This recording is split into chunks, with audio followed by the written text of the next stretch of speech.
What's up?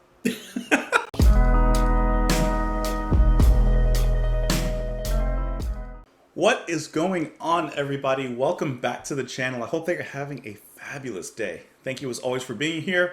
Today we are finishing side 2 of ELP's Pictures at an Exhibition, which was released in 1971. As always, seriously, thank you all so much for being here. Hope that you enjoyed the first half. Hope that you watched the first video. If you haven't, go skedaddle over there, take a look, take a listen. Let me know what you think. So, in real time over here, it's been a few days since I listened to the first half. Usually when I listen to albums like, side by side or whatever, I usually try to listen to the next side within like a day or two, But it's been a little bit. It's been busy in real life. I just came back from seeing my dad. He had to go to the emergency room. He's having some health issues, so it has been a interesting and hectic past 24. But I come back to the channel. I come back to this room to share and listen to the music with you guys, and it puts me in that place that I want to be. So I'm happy to be here. Really, really happy to be here. And we're going to finish it out. So I have, in the last few days, since we've recorded, gone through and listened to the first side. I've gone through and listened to it about 2 times now, okay? Now, if side 2 of the album continues the same way that side 1 has, this could be the next best thing just behind Trilogy. I don't know. I don't know yet. I gotta listen to the second side, gotta let it simmer and sit for a little bit, gotta let it stew. But there's a chance. There's a chance, because Trilogy is like up in, it's on its own level. The first half of Pictures, I don't want to speak too soon. But thank you guys as always so much for being here. I know I said it like twice already, and I'll say it every single time. I'll probably say it at least once or twice more at the end of the video. But I don't know, and I don't think that you know how much I appreciate you being here.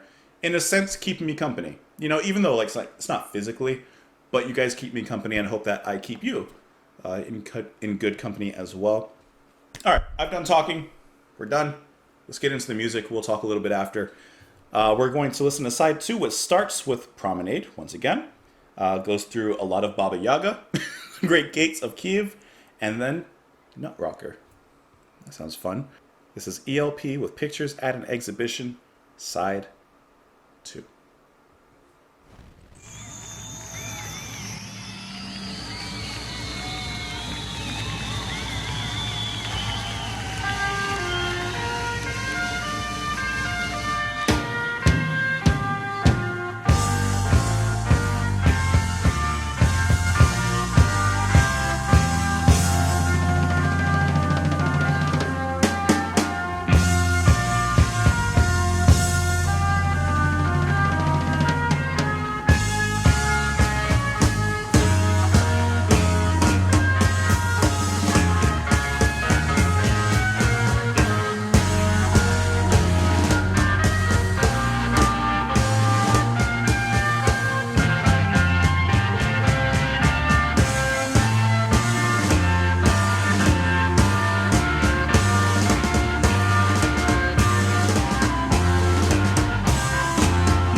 That's one of the best things from ELP that I've put in my ears. Listen, I told you, Trilogy, Pictures, on a first listen, it's right behind it. I don't care. It's on a first listen, I'm going to put it right behind it. That was one of the best things that I've heard from ELP. This whole album has been. Wow. This one, they've left me breathless in so many moments. One thing I noticed immediately, of course, as we opened with Promenade, which is, of course, open the album, is throughout this second half, they've done so many reprises of different parts and brought it all back. Of course, this is all based off the original piece, but they did such a wonderful job of calling back certain moments throughout all of these tracks from the beginning, which really makes us all feel like a very cohesive piece. In the Great Gates of Kiev, oh, that's the song, okay? That song has Jerusalem moments. I've seen some memes online of me saying like Phil Collins moment. There's some Jerusalem moments in that song, okay? That is breath-sweepingly beautiful, that song. We're going to talk about that. But even in the middle section of that song, I can't quite remember which song it's from previously, because, you know, I'm still kind of in my baby stages of listening to this album. But there's a moment in the instrumental section halfway through that's a callback to something in part one, or something else, and I'm not quite sure what it is. I'll have to listen to it again and see if I recognize it. But it sounded really familiar. I just can't exactly place where it's from. You know, I'm still too fresh. Still wet behind the ears on listening to this album, but I can tell you, this is a keeper. This is a great album. I love how intense it starts off. The transition, I mean, I don't even remember. I think it's the transition from Hut of Baba Yaga into Curse of Baba Yaga. I think it's that part. I'll have to listen again. But the drumming from Palmer is absolutely mad. All of them really are playing mad, but I mean, Palmer, he is the straw that breaks the camel's back. And then Greg on the bass, vocals, yeah, because you get some throaty yells from him, but on the bass, you guys know exactly what I'm talking about. I'll have to find the moments in here again, but his bass playing, the fast playing that he was doing at one point, he might have been using a pick. I don't know, but he was playing rapid on there. And then Emerson, of course, we have the organ and the synths that we've come to expect from him, and he plays those brilliantly. But then there's some like totally abstract sounds that are going on at certain points, and I have no idea how they've come up with those sounds. At one point it sounded like perhaps, honestly I'm not even sure, it sounded like maybe they were taking either a bass or a guitar and taking an actual bow from a violin and like dragging it across it. I really have no idea. That I'm gonna have to look into. But seriously, like, before I go on, because I think I've said at least initially what my first thoughts are on this, but how do you guys feel about this album? On its own? Sure. In relation to the original, which I haven't heard, so I can't compare. And then how do you feel about it within the discography of ELP? Because as of right now, I'm Trilogy. I know it's a first listen, but hear me out. Trilogy, Pictures, Brain Salad. As of right now, this is a snapshot in time. This is what I feel at this exact moment. For all I know, Pictures could go down. For all I know, Pictures could go up. Who knows? You never know. But I do want to know what you guys think. Where does it lie on your rankings chart, basically? You know, you guys have the experience. I'm the newcomer here. Let's take a dive back through here. Also, just really quick, the Great Gates of Kiev. I don't at this moment know what it's about, but I think that it might be about making love. I don't know yet, but let's go through the rest of the songs here and the pieces, starting with Promenade, which was a really nice callback to the original Promenade, the first piece that we heard.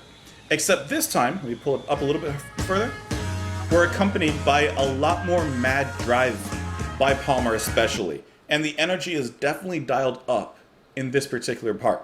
And then that really nicely carries the momentum into the next pieces. Because The first side started pretty soft, and it built up really nice from there. Did. Here, it builds up, but it gets to that energy a lot quicker, and it carries that energy forward with with just furious velocity and momentum. Like it's kinetic, Also, before we actually go on, I want to say, while a live album doesn't replace the feeling and the experience of being in a crowd, for someone who's not able to see ELP, like I can't book a ticket or buy a ticket to go see them. Unfortunately, I never will.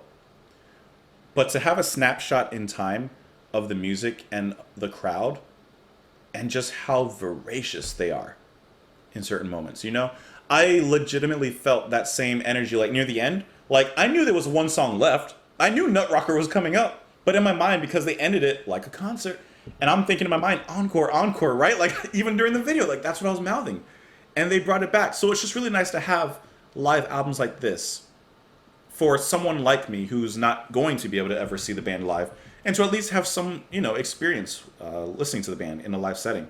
And then also I really quickly wanted to say, I thought it was interesting. I didn't really think about it before, but listening to the album, Nut Rocker, I thought that was an interesting choice. Why would they choose that song to end the night, to encore with?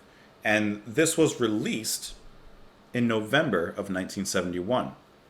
So, actually, I'm reading now, but it was performed in March. Okay, never mind. That throws my theory out the way. I thought that they were performing a Christmas song, like to kind of like play into the holidays, but this is recorded in March, so that blows that up. Let's get back into Promenade and let's skip ahead to the ending here as it transfers.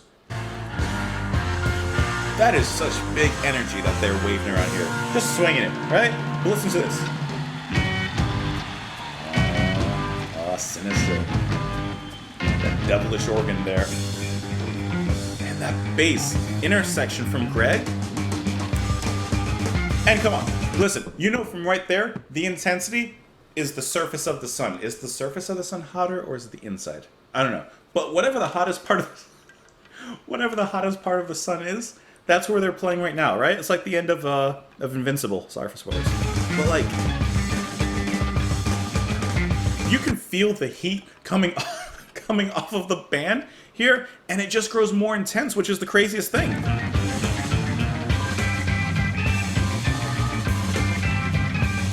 And that sounds like a familiar melody. I don't know where from. But that. Tell me that is not one of the coolest breaks that you've heard from ELP. Okay, I love that. Like, that is just a cool little drum break. Of course, everyone like just jamming out there. And I like how they bring that section back later on. See, like they have so many callbacks even within the same side. It just really nicely brings everything together and makes it feel like a giant cohesive piece. Which it is, Let's go back a little bit further. Palmer on the kicks.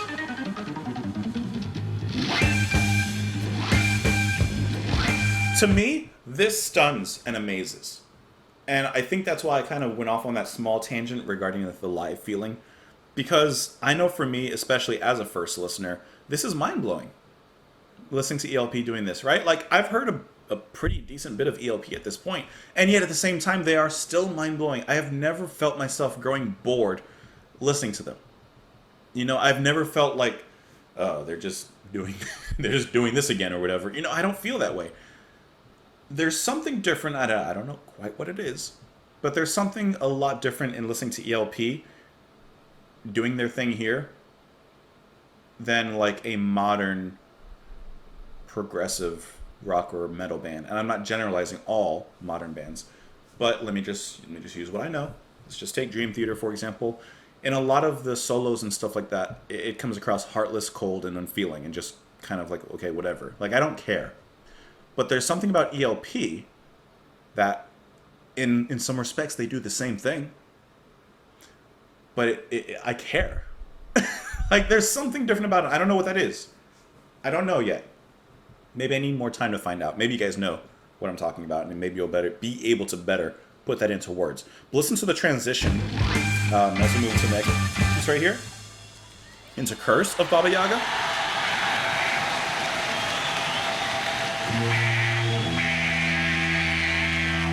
I love how they build mystery and tension. You know that something's coming, you don't know what, but they're always building and releasing energy, steam, and pulling up past this a little bit here. They start to once again become a little more abstract, at least in the opening, before they do move into what their definition of straightforward is. But isn't Greg just wonderfully leading the charge here? And this kind of has like a rodeo energy to me. I don't even know if that makes sense. But this just sounds so cool. It sounds distant in the past and at the same time distant in the future, to me. Like,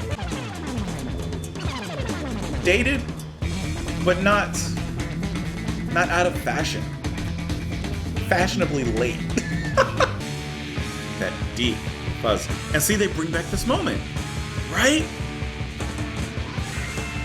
Isn't that cool how it all just comes together? I'm sorry, I really like how unified this side is and this album is.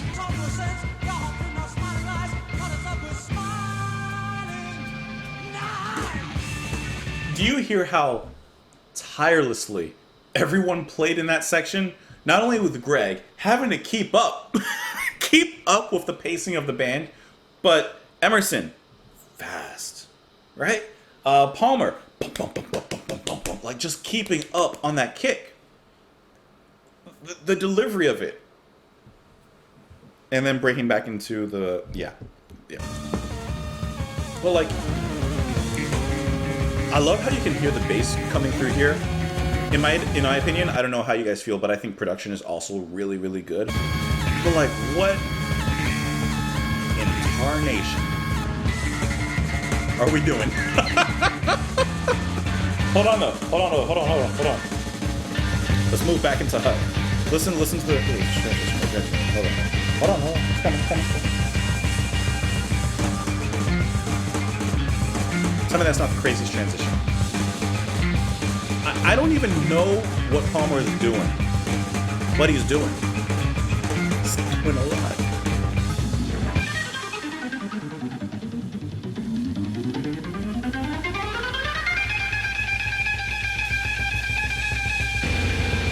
And once again, let's get another nice transition. Let's get another one right here. Jerusalem moment right there. Tell me you don't feel that. You know, your draft is in the air, your candle's in the air, your lighter, your phone, whatever you got, it's in the air at that moment. I know that listening to this, you felt that, okay? If by any chance, I would love, if by any chance any of you had either seen ELP at this show or any show, I want to know.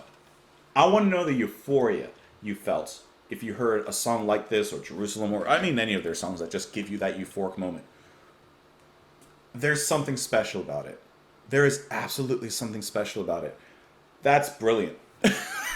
That, and the way that they came from utter chaos and discord down into powerful, succinct, and calm, inspiring. And this came, of course, before Trilogy, of course, before Brain Salad Surgery. This was the first draft for Jerusalem. This is fantastic. Everyone sounds so good here. I love the raw recording of it being live as well. This is great. They really nicely bring it down. So gently, with a soft caress of organ. But then let me pull up a little bit, and we get to get kind of weird. What is this, guys? I need your help. What are we doing here? Because at first I thought it was the band plugging and unplugging things, but see that? That sounds like they're taking a bow and dragging it across either a guitar or a bass or something. What are they doing? But hold on, let's go.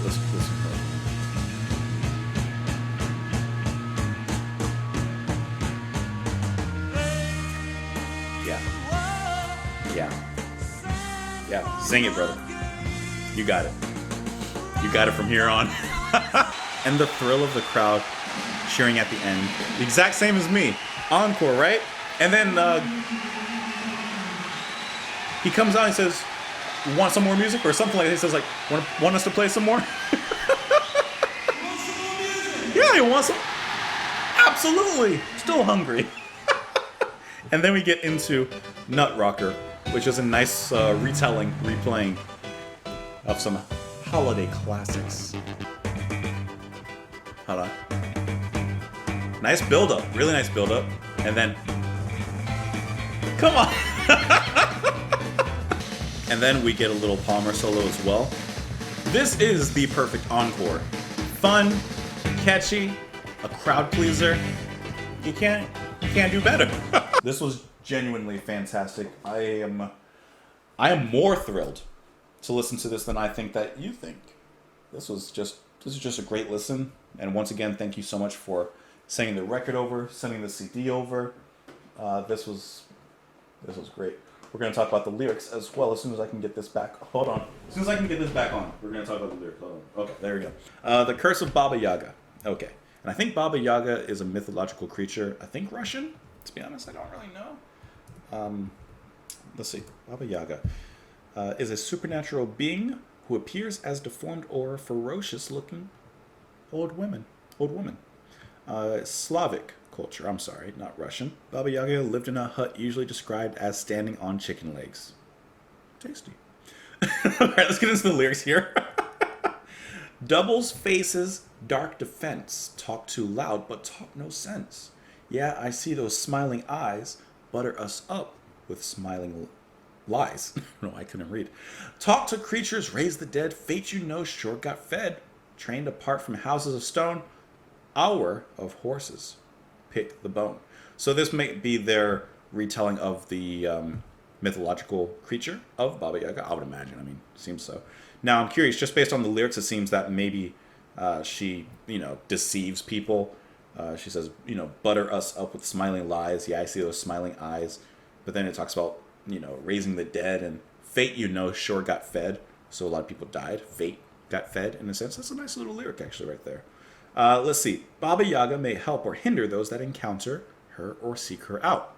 She may play a maternal role. Her depictions vary greatly across tales, ranging from child-eating monster to helping a protagonist find his missing bride. You don't know. You don't know if you ever run into Baba Yaga, which kind you're getting. The sweet maternal, help you out kind, or, gonna eat you kind. It seems that here in the lyrics we're just describing Miss Yaga.